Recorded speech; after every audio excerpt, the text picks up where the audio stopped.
14 ta savolga to'g'ri javob bergan odam ilmdan ancha xabar bor odam bo'ladi. Payg'ambarimiz sollallohu alayhi va sallamga vahiy tushgandan keyin orada qancha vaqt vahiy tushmagan?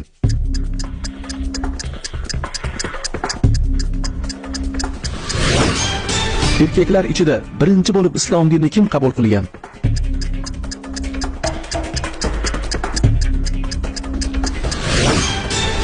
Namozga azonni eshitgandan keyin nima qilish kerak?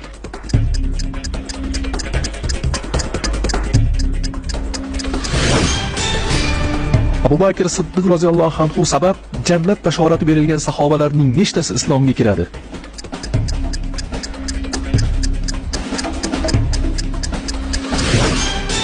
Oysha onamiz roziyallohu anhu hijriy nechanchi yili vafot etgan?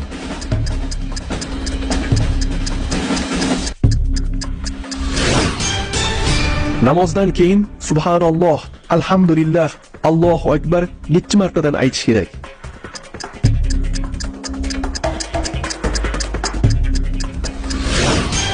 Vafot etgan odamni kim yuvish kerak?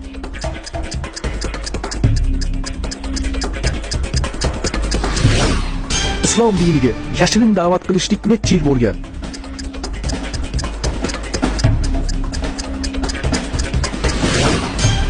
Payg'ambarimiz sollallohu alayhi va sallamning eng kuchli da'vatlari nima edi?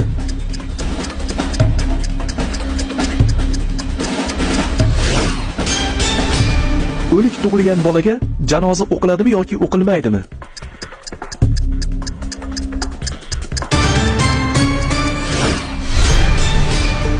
Payg'ambarimiz sollallohu alayhi va sallamning ona tarafidan buvilari kim bo'lgan?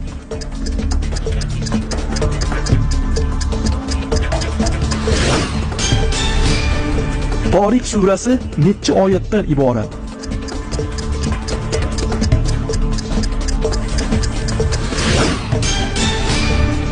Ixlos surasi qaysi shaharda nozil bo'lgan?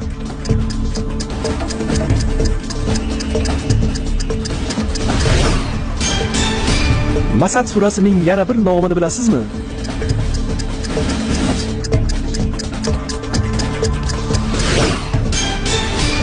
Go'zallik har narsada mavjuddir. Biroq bu go'zallikni ko'rish hammaga ham nasib qilmagan.